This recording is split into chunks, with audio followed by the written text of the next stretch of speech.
Hey neighbor, welcome back to ARTV. My name is John and it's time for another top 10 countdown. One that you probably knew was coming after I ranked every Slipknot album worst to best. Thank you for the love on that video. Today I'm excited to break down my favorite tracks from the heavy metal band that are out of Iowa. I've just always been drawn to their music, and I know that surprises some people because I'm not a metalhead really or anything, but something about Slipknot, it just speaks to me. Honorable mentions are going to be listed in the description down below, and keep in mind that everything that you're going to see on the list today is just my own personal opinion, so don't get it too twisted thinking I'm saying these are the only 10 great Slipknot songs. In fact, there's a lot of others in the description in those honorable mentions. Thank you for watching, liking the video, subscribe if you're new in town, and let's get started with number 10.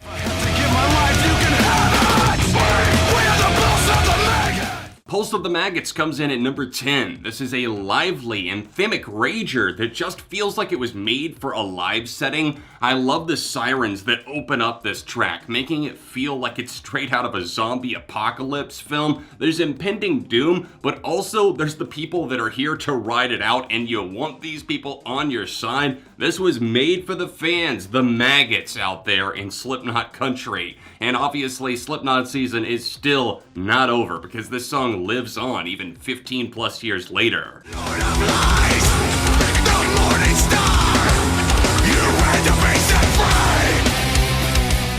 From the jolting guitars and screeching sounds that flare up against some pounding percussion in the intro to the wickedly chopped up turntables that go up against the screamed vocals from Corey Taylor, this is such a menacing track with a menacing hook, and it still stands tall as my personal favorite song from Point 5 The Gray Chapter. Emotions were high after founding member and bassist Paul Gray passed away, and Taylor penned the lyrics to help himself realize to not take life for granted, choosing to kill the quote negative one, as this song obviously references, so that the other part of him, a more positive part, can actually live. Where were you when I was down? Can you show me a way to face every day with this face goodbye? Oh, mine!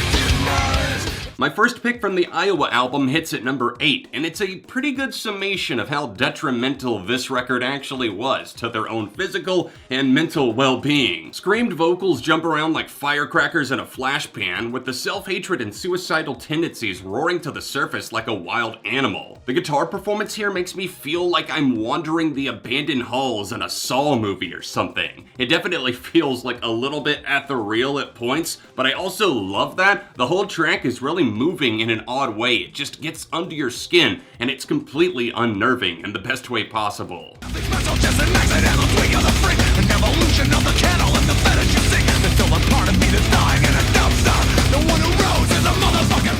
Narrowing down the selections from We Are Not Your Kind to make this list was unbearably difficult, like ripping out fingernails, but I landed on Orphan to actually make it at number 7. This track's narrator actually feels like he could just rip out your throat like a killer in a slasher flick, and no remorse would be felt. Orphan emerged as a demo that guitarist Jim Root made in his garage, and the payoff is a blaze of flames from a lake of fire below, with Taylor's unmistakable voice dropping landmines of truth left and right with some super quotable lyrics like "There's still a part of me that's dying in a dumpster," and "The one who rose is a motherfucking monster." I am my father's son, cause he's a phantom, a mystery, and that leaves me nothing. Many times if you wanted to die, it's too late for me.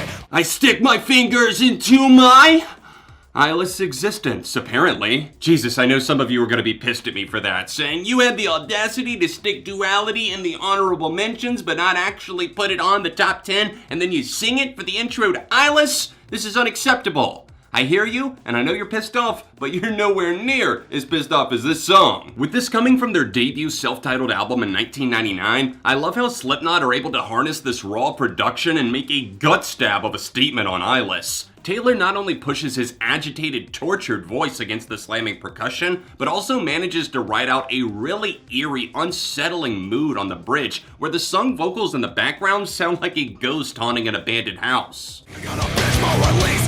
Jesus, I don't need this. Don't wanna be this. I gotta not making my head a fucking shaking.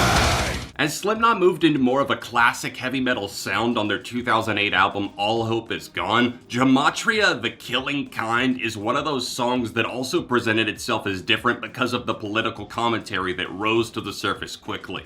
This is a song that sees Taylor taking on the post-9/11 America, where there were so many political agendas and fears, kill everything, attack everything, and he was scared of this mentality. Rightfully so, because that was a terrifying time to actually live in. Musically, this is one of my favorite songs from the Iowa band. The guitar solo is a total treat, still gives me shivers sometimes when I listen, and the more I come back to it, the more I see how compelling not only the narrative is, but also the music. They just pulled it off so well. I just really wish that they could have done more like this on All Hope Is Gone. She's a myth that I have to believe in.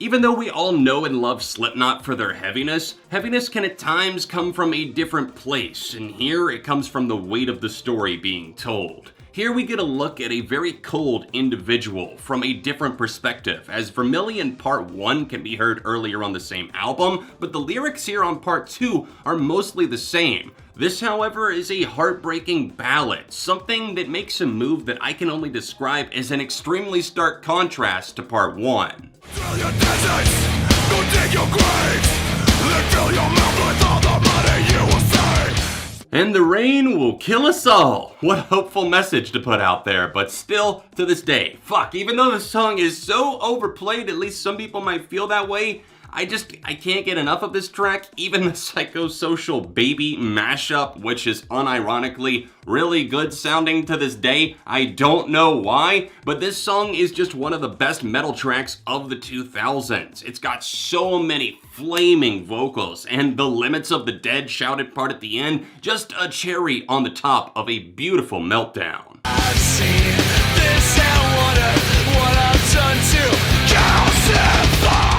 Although it might smell like the 2000s in a very obvious way, it's not a bad early 2000s smell that might have you running in the opposite direction like, say, a Limp Bizkit, Stained, or Nickelback. This is good memories brought back to life in an awesome way because the track still holds up incredibly well. Left Behind is the runner-up to the crown at number 2, weaving together a bold balance of light and intense moments, with the airy sung sections reminding me of a certain Deftones album that dropped the year before this. I love that it seems to get more and more demanding as the song rolls on. It's just a headbanger, man. I don't know how else to describe it to you. I mean, I'm sure some people that maybe didn't grow up with it, or maybe you didn't get into it at an early age, it might not click for you, but if you know, you know. I don't need you to do it for me. I don't need you to understand. I don't need you to hide it from me. Bear with me here, maybe I caught you off guard. I mean, I know, something from their most recent album, We Are Not Your Kind, topping the list at number 1. But trust me when I say that I didn't make this decision lightly. In fact, I almost didn't want to make this decision, but I had to go with my gut feeling to actually put Solway Firth 100% at number 1. You want to hear more about Corey Taylor? You really want to know what Corey Taylor thinks? Well, listen to this song and read along, because this is a masterpiece, ladies and gentlemen. The band stitches in several different pace changes to their advantage, adding some obviously furious riffing whenever possible, but also allowing other members to work in some keys, bass, and programming to add to the track's eclectic style. Solway Firth opens in the most ominous way, something that I haven't really heard in ages. Corey Taylor talks about counting all of the killers, and I'm already like, okay, I'm a bit uneasy here, but I'm really liking where this is going, and then it punches straight through you. This is one of those songs where it just kind of guts you and leaves you as he continues to spill the guts all across the 6-minute runtime, and then at the very end, we get Corey Taylor screaming, "You want a real smile? I haven't smiled in years," and that is the jaw drop moment. And of course, this was all just my opinion. I'd love to know what you guys think in the comments section down below. And I will see you next time right here on the ARTV.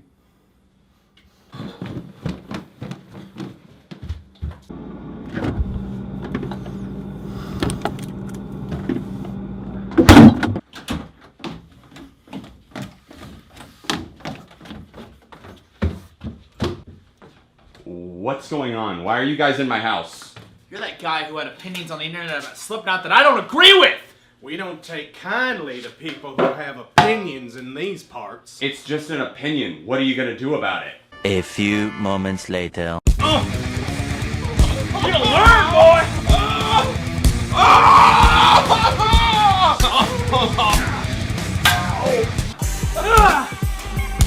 I'm visiting a printer right now! Please! Oh, Jesus!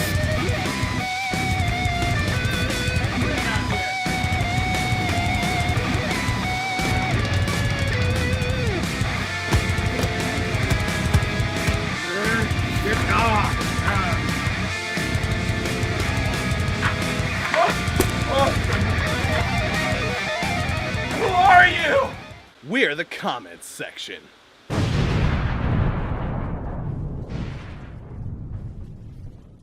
Don't forget to follow me on the playlist app, username ARTV. It's the top link in the description down below, or else the pinned comment. I am going to be doing several live listening feeds, and you guys will have an opportunity to get me to react to songs that maybe I've never heard before. Anyways, other than that, you can see the ranked Slipknot here, the Slipknot We Are Not Your Kind review right here, and I'll see you soon for more on ARTV.